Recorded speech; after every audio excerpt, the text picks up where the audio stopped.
देखिए, मैं जदीद दौर के साथ मिसाल दूंगा तो ये बच्चे समझेंगे। शैतान भी आवाज दे रहा है और वक्त का इमाम भी आवाज दे रहा है। आवाजें दोनों आ रही हैं। आपके पास एक डिवाइस है और आप उस डिवाइस में वो आवाजें जो इस हवा में है वो सुनना चाहते हैं। उस डिवाइस के अंदर एक ऐसा ट्रांसमीटर है कि जो इन आवाजों को कैच करके आपको सुना सकता है, लेकिन उस डिवाइस को आप हाथ में पकड़ेंगे तो वो कैच नहीं करेगा। आपने उसकी फ्रीक्वेंसी को सेट करना है। जैसे जैसे आप सेट करेंगे तो जैसे ही उसकी फ्रीक्वेंसी उसके साथ मिलेगी, आवाज आपको क्लियर सुनाई देनी शुरू होगी। इमाम की आवाज आ रही है, हमारी फ्रीक्वेंसी सेट नहीं है।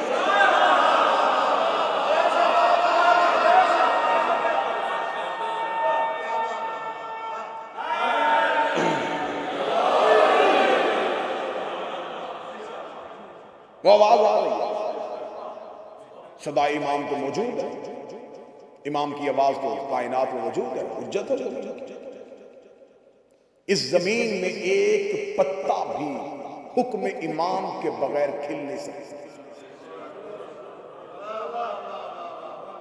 क्यों? जमीन पर इलाही नुमाइंदा मौजूद है। खुदा अला कुल्ले शाइन कदीर है, लेकिन इख्तियार उसने इमाम के हाथ में दिया। निजाम कायनात को इमाम चला रहा है। जिस बंदे को आले मोहम्मद के इख्तियारात तस्लीम नहीं होते, वो बंदा इस बात को मानता है कि सूरज की जंजीरें फरिश्ते के हाथ में।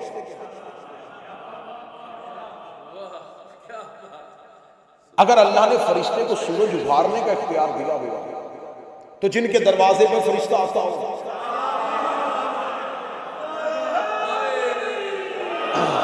इख्तियार वक्त के इमाम के पास है। और वो जमीन पर अल्लाह का नुमाइंदा है। चले मैं फिर एक मिसाल दूंगा। ये बातों में मिसाल इसलिए दी जाती है कि इंसान बात भूल जाता है, मिसाल बात भूलने नहीं देती। मिसाल की वजह से बात नहीं, मिसाल इतनी अलहदा हो, इतनी इनफरादियत वाली हो तो वो मिसाल के साथ बात याद रहती है। इसलिए रसूल ने पालान का मिंबर बनवाया था।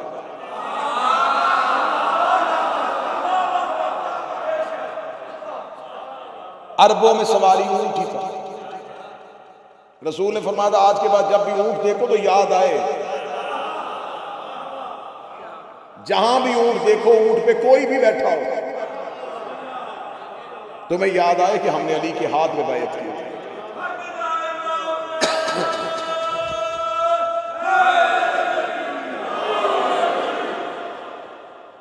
जमीन पे अल्लाह के नुमाइंदे का इख्तियार क्या है? अल्लाह ने जिसको नुमाइंदा बनाया वो इख्तियार किया। अल्लाह ने बगैर इख्तियार के भेजा।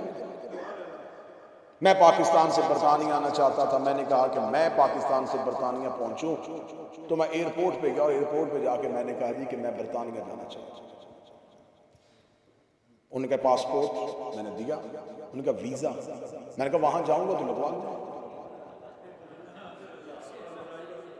वहां पहुंचूंगा तो उनसे कह दूंगा। उन्होंने कहा नहीं। तो मैंने कहा भाई कौन लगाएगा अभी तो मैं वहां पहुंचूंगा। उन्होंने कहा तुम्हारे मुल्क में उनका एक नुमाइंदा है।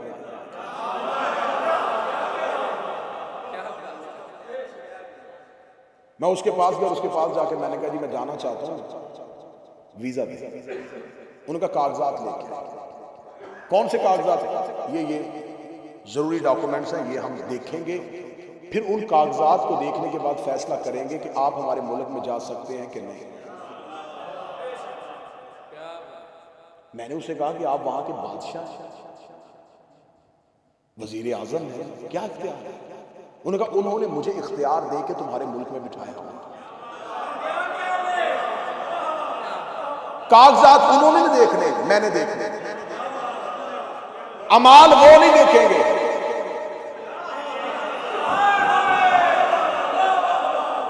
अमाल।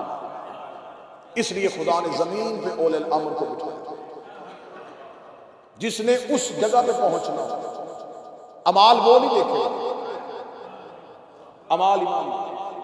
इसलिए खुदा ने कहा मैं क़यामत वाले दिन बुलाऊंगा इमाम के नाम, सदा दूंगा इमाम। अब जो इमाम वक्त है, इमाम वक्त के लिए अपने नफ्स को मार देना, अपनी ख्वाहिशात को खत्म कर देना, करबला की असहाब हुसैन की सबसे बड़ी इनफरादियत ये थी, उनमें ख्वाहिश ही नहीं थी। ये रूए जमीन पर ये पहली फौज थी जो अपने आका और मौला के साथ बगैर ख्वाहिश के खड़ी थी। और जब इश्क ख्वाहिशात पर गालिब आ जाए, अब ये लफ्ज सुनिए, एक इंसान भूख से मर रहा हो और भूख उसके बदन को सता रही है और उसके कान में कोई आके कहे तेरे फलां रिश्तेदार की मौत हो गई, भूख खत्म हो जाएगी, क्योंकि दर्द उस कैफियत पे गालिब आ गया। दर्द उस कैफियत पे गालिब आ गया। करबला के हुसैन के असहाब में किसी चीज की ख्वाहिश नहीं, इसके हुसैन उन पे गालिब आया हुआ। कोई ना समझे कि वो प्यास से बेचैन थे, उन्हें प्यास महसूस ही नहीं हुई। फुरात आवाजें दे दे के उन्हें पुकारता रहा, इन्होंने मुड़ के भी नहीं देखा। ये इतने बेनियाज हो गए, काश कोई बंदा इस सदर की कीमत है, इतने बेनियाज हो गए, इन्होंने जन्नत की ख्वाहिश भी नहीं की।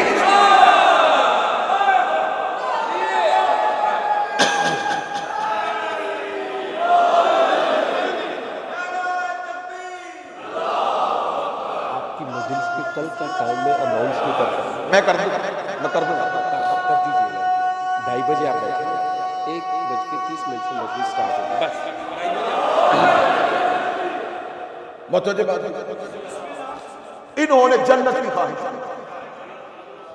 हुसैन इब्न अली ने कहा कि मैं वादा करता हूं बिस्मिल्लाह से, मैं तुम्हें जन्नत। इन्होंने हुसैन इब्न अली से कहा जन्नत की ख्वाहिश नहीं। अब हुसैन इब्न अली जानते थे कि ये जन्नत के लालच में मेरे पास नहीं है।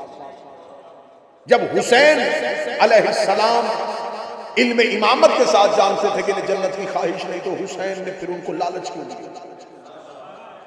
हुसैन अपने साथियों को जन्नत का लालच नहीं दे रहा था, क़यामत तक वालों को अपने साथियों की कीमत बता रहा है। उनके सामने जन्नत छोटी सी है, उनका कौन सी जन्नत? तो इसका मतलब है ये इनकार जन्नत नहीं था, उनके अंदर ख्वाहिश ही नहीं थी। उन्होंने अपने आप को खाली कर लिया इश्क हुसैन। क्या घर, क्या कबीला, क्या कौम, क्या खानदान, क्या भूख, क्या प्यास, उनके अंदर सिर्फ हुसैन था।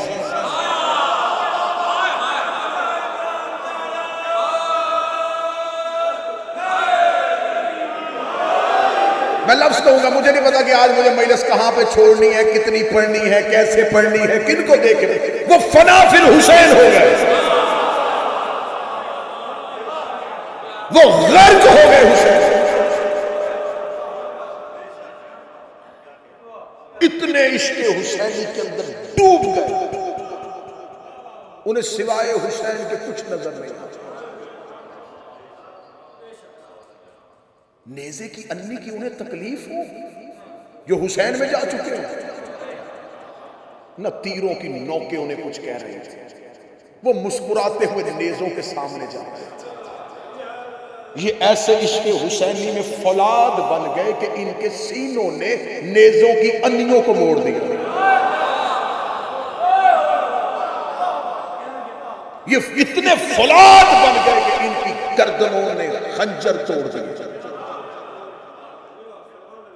ये इश्क हुसैनी में फौलाद हो चुका। हुसैन ने ये मिसाल जमाने के सामने रखी, ऐसे हो तो फिर हुज्जत क़याम कर जाएगी। हाय हाय हाय, ऐसे हो मांगने वाले भिखारियों के लिए। मैंने पहले कहा था कि मैं खुद को तुमने शामिल करके पढ़ने लगा। किसको, किसके लिए? भिखारियों के लिए हुज्जत क़याम कर। ये भी दे दे, ये भी दे दे, ये भी दे दे, ये भी दे दे, ये भी।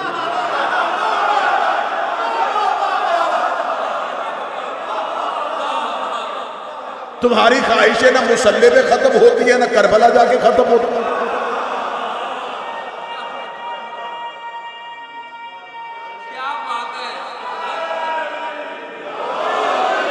मजा आएगा उस दिन अलम को सलाम करने का, जब उसके नीचे मन्नतों के चिराग नहीं होंगे। जब भी चिराग जलाया मन्नतों का, जब भी चादर चढ़ाई ख्वाहिशों की, कब कब इश्क का चिराग जलेगा? कब अलम पे मोहब्बत की चादर चढ़ेगी? कब कोई खाली होकर हुसैन के पास आएगा? सिर्फ मदद के लिए रखा है कि इनसे बेहतर मदद करने वाला कोई नहीं। इनसे जल्दी कोई सुन लेता, लोग कब के इनको छोड़ देते हैं।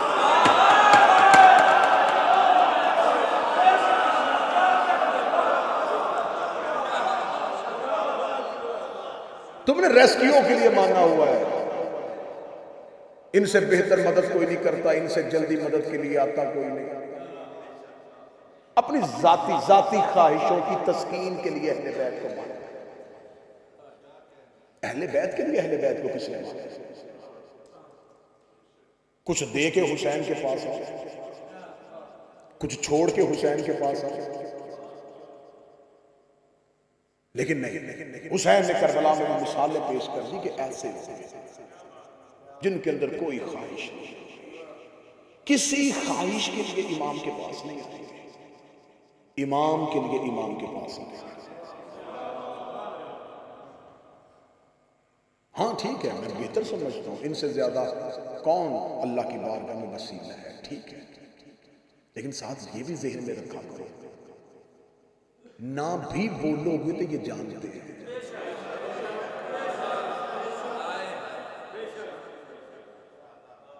तुम कभी जुबान ना खोल के दिल की धड़कन में ख्वाहिश रख के अली को मान तो सही। वो जानते हैं गुलामों की ख्वाहिशें क्या है, वो जानते हैं।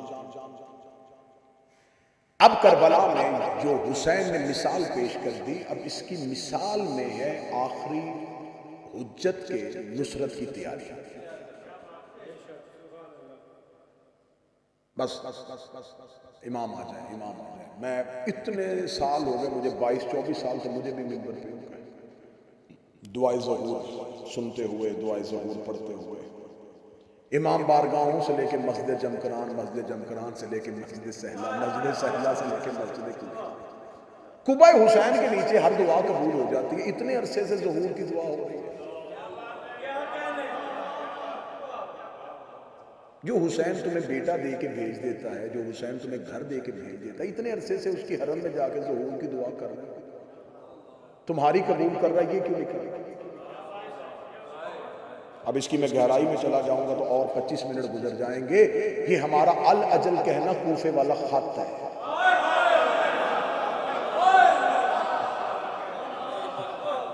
हाँ, मैंने पहले कहा था, बाकी मजलिस से मैंने सारी आपके चेहरे पे खुशी के लिए पढ़ी, आज दिल के लिए। अल्लाह जल्दी आ जाए, जल्दी आ जाए, यकीन कीजिए यही अल्फाज कूफे पे, जल्दी आ जाए, जल्दी आ जाए। क्यों आए? जल्दी आए, हमें बचाए। इब्ने ज़ियाद आ गया, इब्ने ज़ियाद पहुंच गया। इब्ने ज़ियाद मलाउन रात के वक्त कूफे में दाखिल हुआ। इसे पता चल गया कि कूफे वाले हुसैन का इंतजार कर रहे हैं। लो मैं देखूंगा किस बंदे का दिमाग मजलिस के अंदर। इब्ने ज़ियाद कूफा के बाहर पहुंचा और तारीख इस बात पे शाहिद है कि वो कूफा के बाहर रुका रहा। उसे पता था कि कूफे के लोग हुसैन का इंतजार कर रहे हैं। मैं मिसाल कूफे की दूंगा, आपने ज़हन यहां रखना,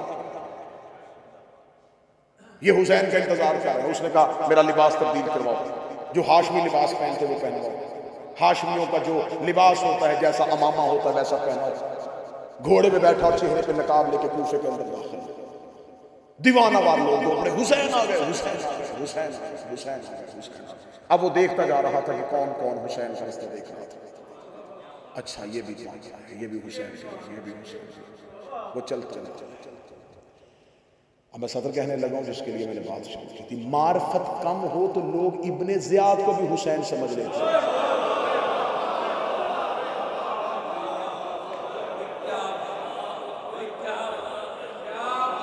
मौला हुसैन इज्जत है।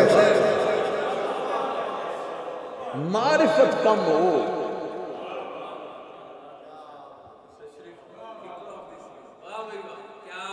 उनको सिर्फ और सिर्फ इतना पता था कि हुसैन का लिबास ऐसा है। जिसने लिबास से इमाम पहचाना उसने इब्ने ज़ियाद को भी नहीं पहचाना।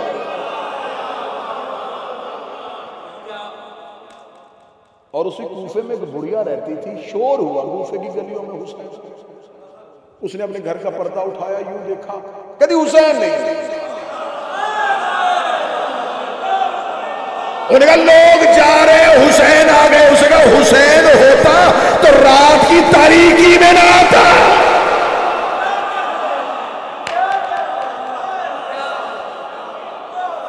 ये हुसैन के आने का वक्त ही नहीं है। कितनी डूबी हुई थी मार्फत इमाम, उसे खबर थी कि इमाम के आने का असल वक्त क्या है। और तारीखों में एक और शख्स तक आए, उसको भी कहा गया हुसैन आ गया। वो भी बाजार में गया और देखे कहा हुसैन। जो कहेगा हुसैन क्यों नहीं, तुझे हुसैन की निशानी का पता? उसने कहा हुसैन होते तो दाएं बाएं अकबर अब्बास से। उसे इमाम के आने का वक्त पता था और उसे यह पता था कि इमाम के साथ कौन कौन आएगा। इमाम के साथ कौन कौन आएगा, यही वजह है कि जब इधर से दज्जाल कहेगा कि मैं आ गया हूं, उधर से मेहदी कहेगा मैं आ गया हूं, आप फिर दज्जाल की तरफ दौड़ पड़ेंगे कि यही मेहदी है जो महदी के पास जाएंगे। उन्हें पता होगा अकेला नहीं आया, 4 नबी पीछे आ रहे हैं।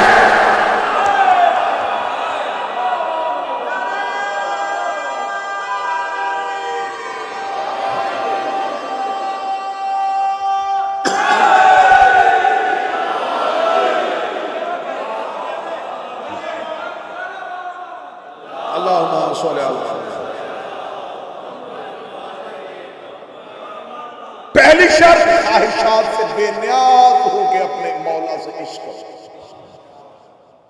ख्वाहिशात से बेनियाज हो। मुझे आज तक नहीं किसी किताब में नहीं मिला कि जनाब सलमान ने मौला अली से कहा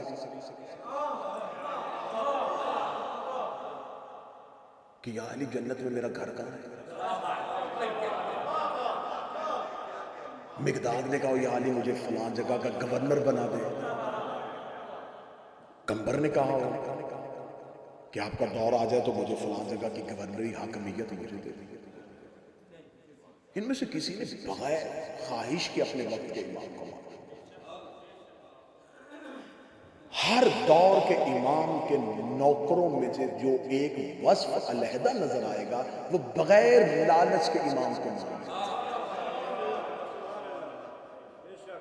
हजरत अबू ज़र बैठे हुए यूं अपनी छड़ी के साथ, एक शख्स आया देखे कहने लगा क्या फायदा है अली को मारने का। देख हमने उनकी बैयत की और उसने की और उसने वहां गवर्नर बना दिया, उसको यहां बना दिया। अगर तू भी हमारे साथ उस दिन बैयत करने के लिए चला जाता, जितना बेहतर सहाबी है, जितनी हदीस नबी ने तेरे बारे में कही है, तुझे बहुत बहुत अच्छा ओहदा मिल सकता था। इतना कहना था अबू ज़र ने यूं उसकी तरफ देखा और अपनी छड़ी को उठाया और उठा के कहते विलायत अली पे कायम रहने का मुझे इतना फायदा हुआ है, जब चाहो आसमान को जमीन पे फेंक।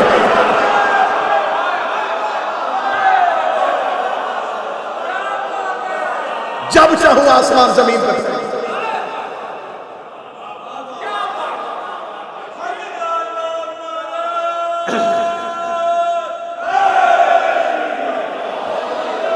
विलायत अली ने मुझे गनी कर दिया,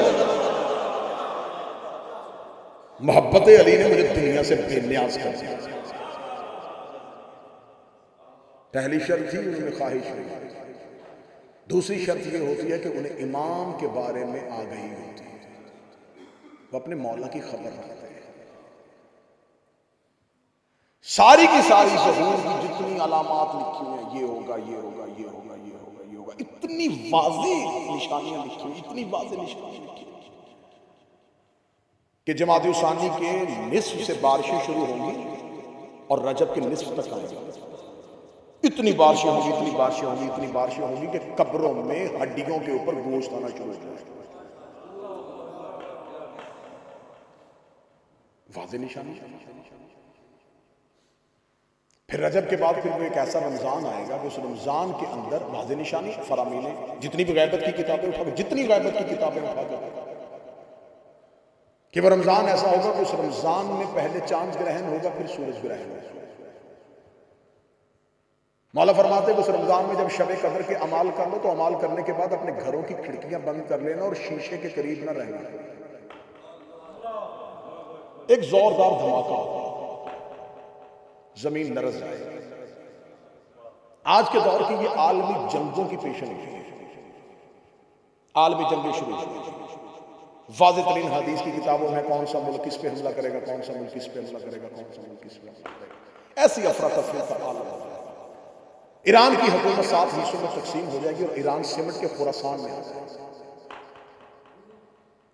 जो ईरान खुरासान में सिमट के आ जाएगा तो उस वक्त मसूद फरमाते हैं कि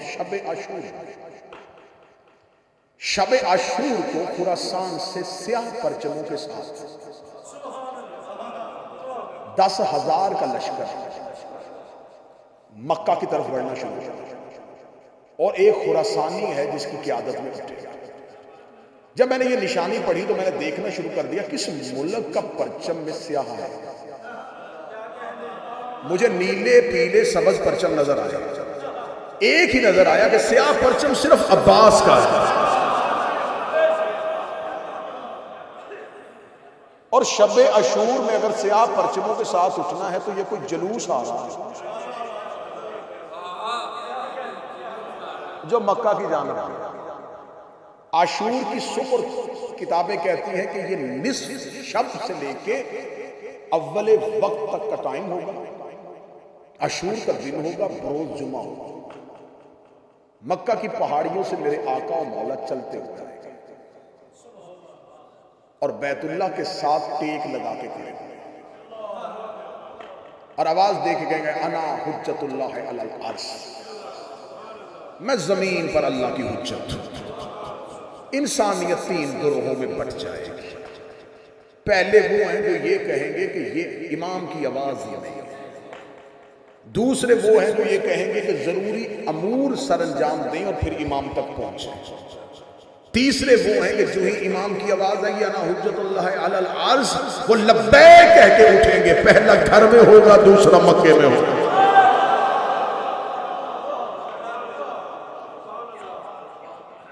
वो इमाम तक पहुंच पाएगा। 10,000 का लश्कर खुरासान की तरफ से आएगा और इमाम के पीछे 4 नबी चल जाएंगे, इलियास, खिज़्र, अदरीस, ईसा। ये इमाम के साथ मेरे मालिक मक्का से अपने क़याम को शुरू करेंगे और बैतुल्लाह पे अज़ान देंगे। बैतुल्लाह में मेरा आका और मेरा मौला, मेरा वारिस अज़ान देंगे। हजरत ईसा जमीन से हजरत ईसा का जमीन पर उतरना, खुदा ने ईसा को जिंदा इसलिए रखा है कि जमीन पे अक्सरियत पे ईसाइयों की हुकूमत है।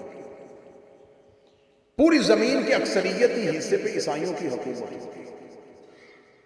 जनाब ईसा जब जमीन पे आके कहेंगे कि मैं खुदा का बेटा नहीं, ये मेरा इमाम है,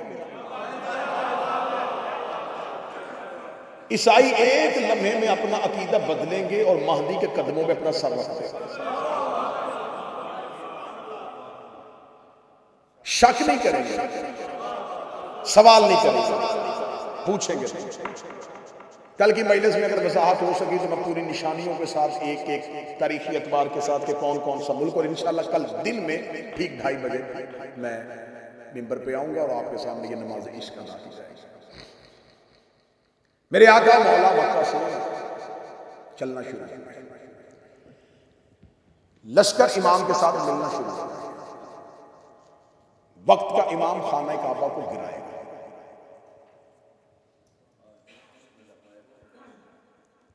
यहां पर आके जैसे आप चुप हुए कुछ लोग, इसलिए मैं तो कह रहा हूं तैयारी पूरी होनी चाहिए, निशानियां पहले पता होनी चाहिए। जो ही काबा गिरना शुरू होगा लोग कहेंगे ये इमाम नहीं है।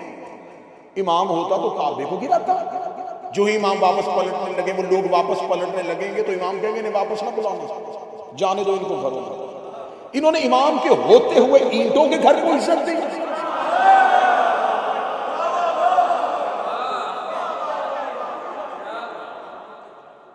इमाम के होते ईंटों के घर की इज्जत दी। फिर इमाम जो बच जाएंगे, जिनको यकीन होगा, इमाम उनको कहेंगे ये अपनी बुनियादों पे नहीं है। जहां हजरत इब्राहिम ने उठाया था वहां है ही नहीं, जाओ जाके तरीके उठा के देखो, 7 मरतबा तो काबा तमीर किया गया। ये काबे की तवाफ का रकबा ही नहीं। मौला अमीर अल मोमिनीन ने कहा था जब रुकन का मकाम मकाम इब्राहिम पर रखने लगे थे, अली ने फरमाया ये मकाम नहीं है इब्राहिम का। अब ये जाके किताबों से पढ़ना कि कब कब आखिरी बार काबा जो है उसको कब तमीर किया। इमाम काबे को उसकी बुनियादों पे रखे जहां पे इब्राहिम ने रखी। मस्जिद नबवी को वसी किया जाए, इमाम वहां से शुरू हो। जमीन और आसमान पे जहां जहां आका और मौला के मानने वाले हैं वो मक्का पहुंचना शुरू हो। मेरे आका और मौला का लश्कर नजफ की तरफ चल रहा है, क्योंकि मेरे मौला का दारुल हुकूमत कूफा और उस दौर का कूफा जो आज है वो नहीं होगा। ये नजफ और करबला ये कूफा के अंदर ही होगा। मेरे मौला चाह रहे होंगे और वादिये बैदा पे जाकर गुमसान करना न पड़ेगा। सामने से इब्लीस अपने पूरे लश्कर के साथ महदी का रास्ता रोकेगा। इमाम बढ़ रहे होंगे और वादिये बैदा के करीब इमाम पहुंच चुके होंगे। घुमसान का रन होगा। इमाम के साथ 4 अंबिया होंगे, इमाम के साथ 313 साहब होंगे, इमाम के साथ 10,000 का लश्कर खुरासान से आएगा, 12,000 का यमन से आएगा, लाखों का हजूम इमाम के साथ होगा। वादिये बैदा में दोपहर के वक्त जंग शुरू होगी और रात छाने के करीब हो जाएगी। ऐसे तलवारों के साथ तलवारें और शोले आसमान की तरफ जा रहे होंगे।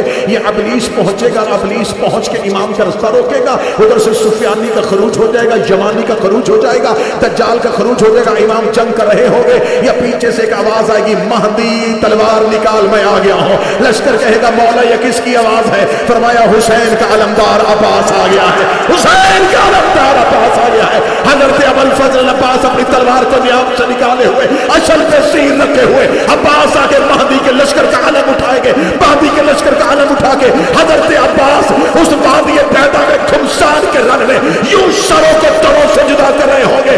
या इब्लीस महदी के घोड़े के सामने खड़ा होगा, या मशरक की जानब से एक निदा आएगी, महदी घबराना ना मैं भी आ गया हूं। आवाज आई अब कौन आया है? आवाज आई असदुल्लाह अली आया।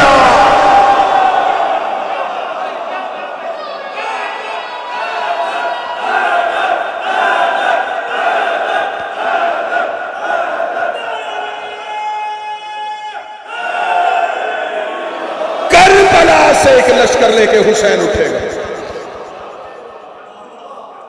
72 तलवारों के अलम किए हुए, हजारों का लश्कर करीम करबला के पीछे। अब मैं यहां तक आखिरी जुमला कहूंगा और यही आज का फला लिखूंगा। हर मजलूम अपने जालिम से बदला लेगा, हर मकतूल अपने कातिल से बदला लेगा। मेरा आका, मेरा मौला, मेरा साहिबुल असल सबसे पहली बैयत जबरील आके मेरे मौला के हाथ पे करेगा। कल का दिन यहां पर हूं, जितने हवाले लेना चाहना ले लेना, लेकिन शक न करना तुम्हें हुसैन का वास्ता। जिब्राइल ने आदम से लेके 11वें तक किसी के हाथ में बैयत नहीं की। ये शागिर्द है अली का, बैयत नहीं की है। ये बैयत सिर्फ महदी के हाथ में करेगा।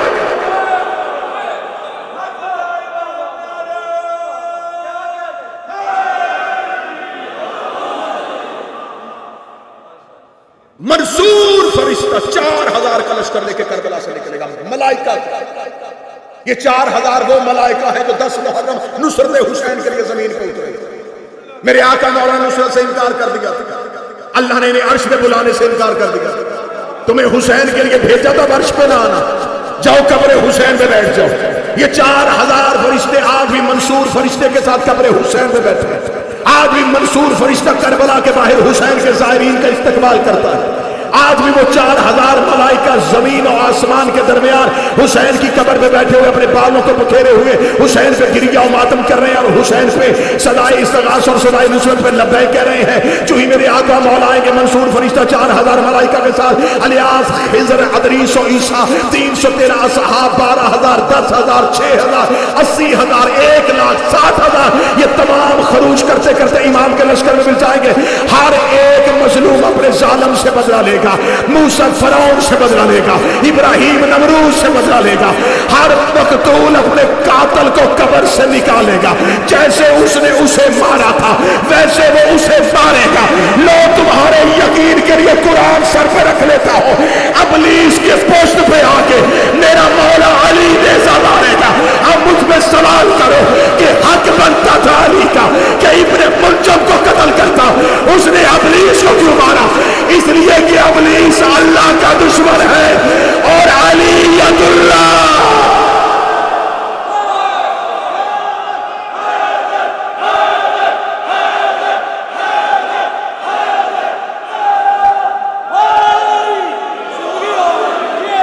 अल्लाह के दुश्मन से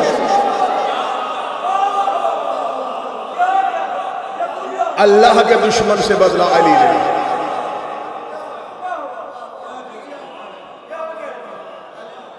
जमीन अदल और इंसाफ से भरी। इराक से हादीस कहती है इराक से अगर कोई औरत जेवर से भरी हुई शाम की तरफ पैदल सफर करे उसे कोई नहीं देखे। वहशी दरिंदे घरों में रहना शुरू कर दिए, जहरीले जानवरों के जहर का असर खत्म हो गया। जमीन अपने खजाने उगल के बाहर फेंक दी। सोना और चांदी जमीन पे बिखरा हुआ पड़ा होगा और महदी के नौकर ठोकरे मार के चाल चले।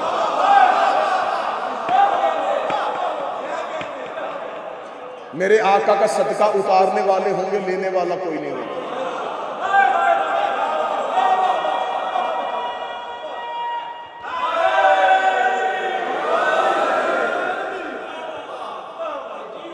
चारों तरफ जमीन पे सब्जा ही सब्जा। बस यहीं से कल गुफ्तगू चलेगी और अकीदा रजत की तरफ जाएगी। ये मजहब शिया की मुसल्लमात में से नहीं पढ़ा जाता, नहीं सुना जाता, नहीं इसको बयान किया जाता तो ये अलग बात है। मुसल्लमात मजहब शिया में से है अकीदा रजत।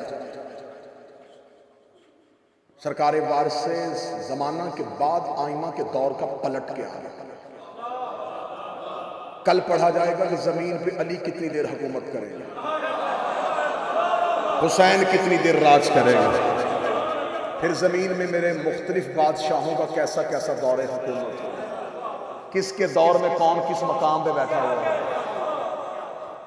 जिसे हम अकीदा रजत कहते हैं उसी ही को तो जन्नत कहते हैं।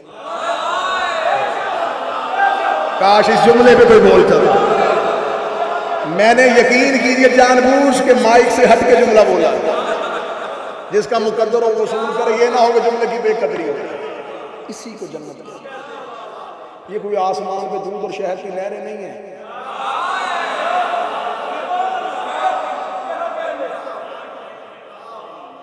ठीक है, ये कोई अल्लाह ने आसमान पे कोई अलहदा ही कायनात में समझा। जो जिस इमाम के दौर में उठेगा वो उसकी जन्नत होगी। ना इबलीस होगा ना शर होगा। कैसा वो दौर होगा। ये वो लोग होंगे जिनमें ख्वाहिशें नहीं होंगी। अगर उस दौर में पलटना चाहते हो, अब्दुल्लाह इब्न मसऊद को हाकिम शाम ने अपने दरबार में लाके लाठियों के साथ, छड़ियों के साथ मारवाना शुरू कर दिया। जख्मी साहबी अली का बदन की पसलियां टूट गई, दर्द से कराह रहा था। ये तक से नीचे उतरा, मलौन और करीब आके कहने लगा, सहाबी है तू, हाफिज़ कुरान भी है, तेरे लिए इतनी रायत कर देता हूँ, बता कैसे मरना चाहता है। जैसे मरना चाहता है वैसी मौत देता है। टूटी हुई पसलियों के साथ अली के सहाबी ने आंखें खोल कहा, वैसे मरना चाहता हूँ जैसे 12वीं के दौर में तू मेरे हाथों से मरना चाहता है।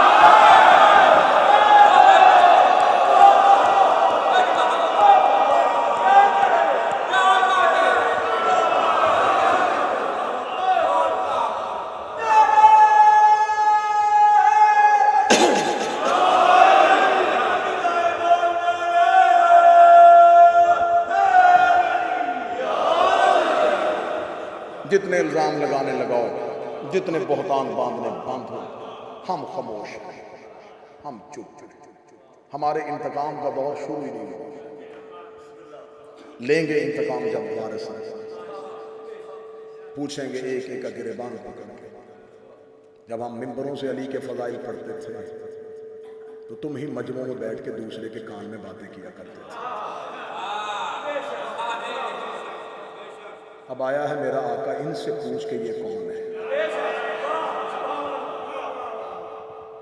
जुबान कट सकती है, जिस्म और रूह का रिश्ता टूट सकता है, हक के ज़हरा को नहीं छुपा सकता। जिंदा ही मोहम्मद की बेटी का हक पढ़ने के लिए इससे भी ज्यादा सजा दी जाए। जिला वतनी क्या चीज है? एक वतन से निकालोगे, हुसैन के आशिक हाथों पे उठाते हैं। हमारा कोई वतन नहीं है, हमारा वतन वही है जहां अली के शिया बैठे। हम जब हुसैन के मकतब में दाखिल होते हैं तो घरों को भूल जाते हैं। ये बच्चे, ये हमारी औलाद है, ये नस्ल हमारी नस्ल है। घरों से निकले हैं मोहम्मद की बेटी का हक पढ़ने के लिए, आखिरी सांस तक पढ़ेंगे। मेरी नस्लें भी कर्जा अदा करना चाहें तो कभी भी नहीं कर सकती कि उन्होंने हमसे ये काम नहीं किया। जब एक एक कातिल से इंसाफ ले रहा हो तो किसी को कब्र से निकालेगा, उसे दरख्त के साथ लटकाएगा। मैं गलत पढ़ूं, ये कुरान मेरे सामने है, इसकी कसम सिर्फ तेरे तवज्जो के लिए नहीं, तेरे यकीन के लिए खाने लगा। इस कुरान की कसम है, मेरा महदी उन लाशों को दरख्त लटका के ताजियाना मार के गा, ये उसका बदला है जो बतूल को मारा गया।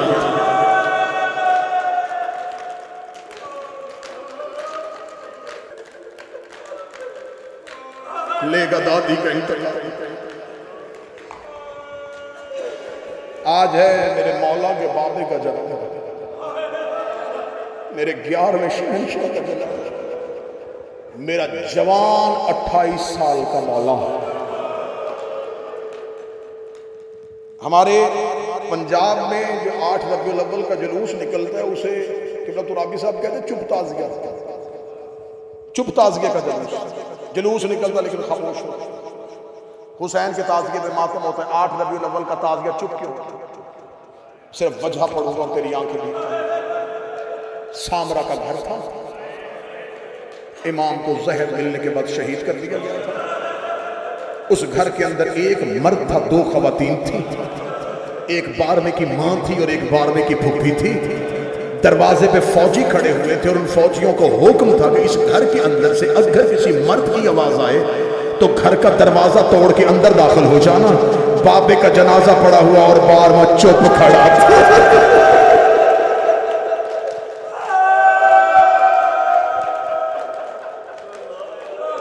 घर के पर्दे की खातिर मेरे मौला रोया नहीं बाबे के जनाजे। मिन्नत करके कहूंगा, आज है 11वें शहंशाह का ताबूत उठना। इतनी चीखें मारना ये 12वें की हसरत है।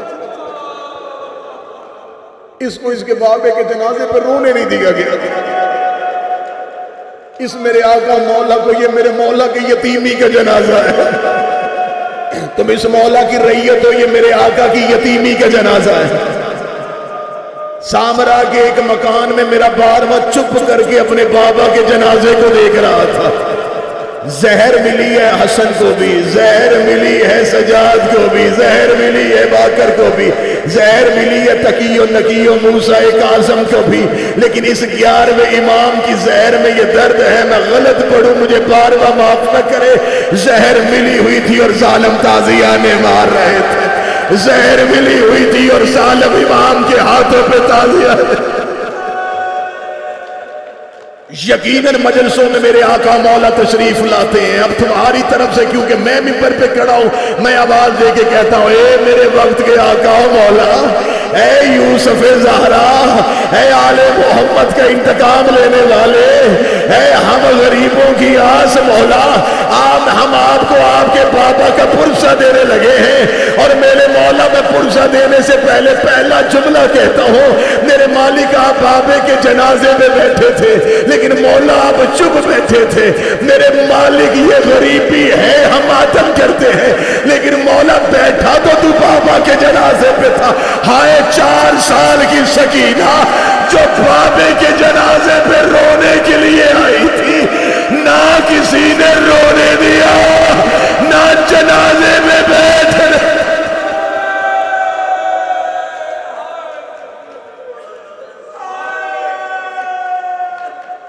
जहर मिल गई सामरा में, मेरे 11वें शहंशाह,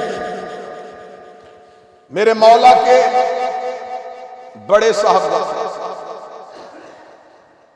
इनके भाइयों में से एक भाई सैयद मोहम्मद,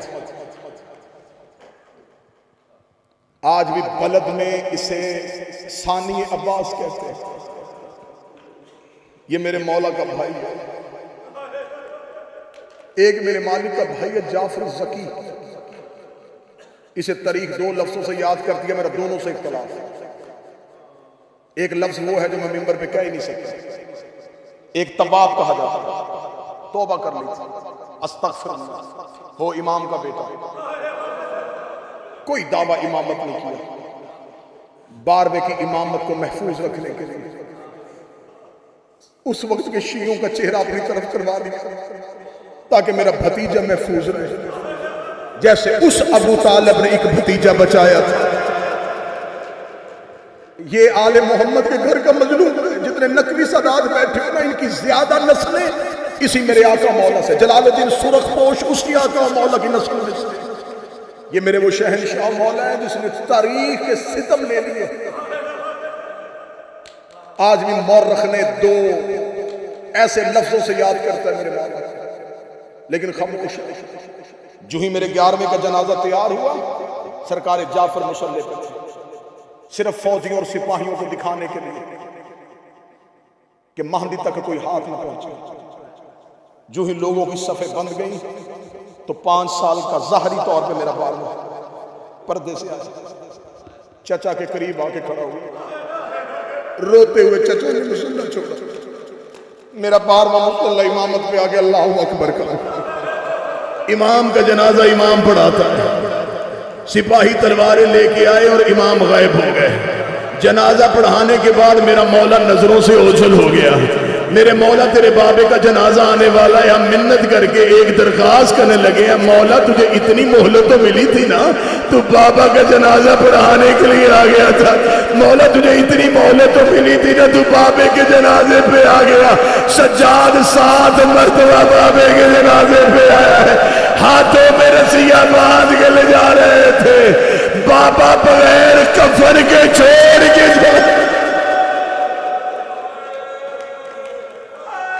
ये हौसले सैयदुल साजिदीन। कल वाला दिन है, फिर शब लग जाएगा, खत्म अयाम अज़ा, 100 के दिन खत्म होंगे, 100 खत्म नहीं होगा।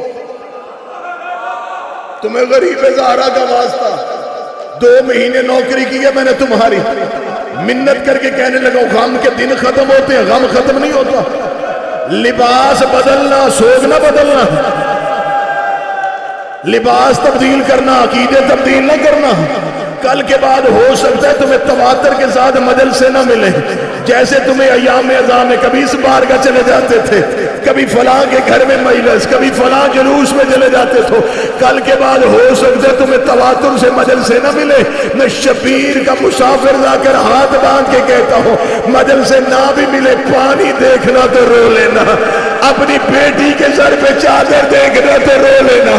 तू शाम को थका हुआ घर आए, तेरी बेटी तेरे सीने पे जर रखे तो अपनी बेटी को देख के रो ले। अपनी आंखों के कशकोल खुश्क ना होने देना, आंसुओं को जारी रखना। ये रुमाल सैयदा इनकी जगह है। अयाम गम खत्म होते, ये तो उनकी करीमी है। ये तो उनका करम है कि उन्होंने हमें दुनियावी मामलात के लिए आजाद कर दिया, गम से आजाद ना होना। फिर अगले साल कौन रहेगा? जो जिंदा रहेगा वही हुसैन की आशूर पे आएगा ना, वही गरीब ज़हरा का जनाजा उठाएगा। ये बड़ा आसान होता है तेरा मेरा इमाम बारगाहों से निकल जाना, लेकिन जब अपने गम के दिन खत्म हो तो अलविदाई पुरसे में इतना जरूर कह देना, मौला हम तो अपने घरों को वापस जा रहे हैं, ना तेरी सकीना गई है, ना तेरी ज़ैनब गई है, तेरी बहन भी शाम के जंगलों में सो गई, तेरी बेटी भी शाम के जंगलों में सो गई। आसान था अली की बेटियों के लिए, क्या आसान था ज़हरा की बेटियों के लिए? 11वें शहंशाह का जनाजा, जहर मिल गई सामरा में, जहर के बाद ताजियानों से जख्मी किया गया, खामोश जनाजा घर में पड़ा था। मेरा 12वां सिस्कियां खामोश लेकर रोता था। मेरे आका मौला ने बाबे की तदफीन न देखी, बस जनाजा पढ़ाया और फौजियों की तलवारें नियाम से निकली और मेरे आका मौला नजरों से ओझल हो गए। वो दौर गुजरा, फिर उसके बाद चंद साल फिर गैबत कुबरा का दौर है। जब से गैबत कुबरा शुरू हुई है, पर्दा गैबत में बैठा हुआ लहू रो रहा है। हर रोज अपनी तलवार को नियाम से निकाल के मुंह नजफ की तरफ करता है, रो के कहता दे इतने ज़हूर में जमाने से पूछूं मेरी दादियों का कसूर क्या था। शहाबुद्दीन मराशी नजफी ने अपने मुकाशफात लिखे हैं, उन मुकाशफात में उन्होंने लिखा कि मैंने जब जिस आका मौला की जियारत की उसे किस हालत में देखा। उन्होंने जब 12वें का मुकाशफा लिखा, वो पढ़ूंगा और इसी पे जनाजा आ जाएगा।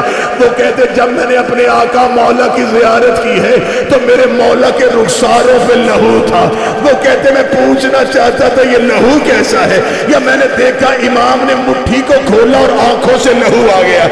मैंने इमाम की आंखों में लहू के आंसू देखे, मैंने रो के कहा मौला मैंने तो सुना खून हुसैन का बेटा रोता था। फरमाया वो सिर्फ 40 साल रोए थे, मैं पूरी गैबत में लहू रो रहा हूँ। मैंने रो के कहा मौला तेरी मुट्ठी में गया है जिसे देख के लहू रोते हैं। इस जुमले पे जनाजा आएगा, मातम की तैयारी करना। मराशी कहते हैं 12वें ने अपनी मुट्ठी खोली तो मुझे 4 लोहे की मेखें नजर आई।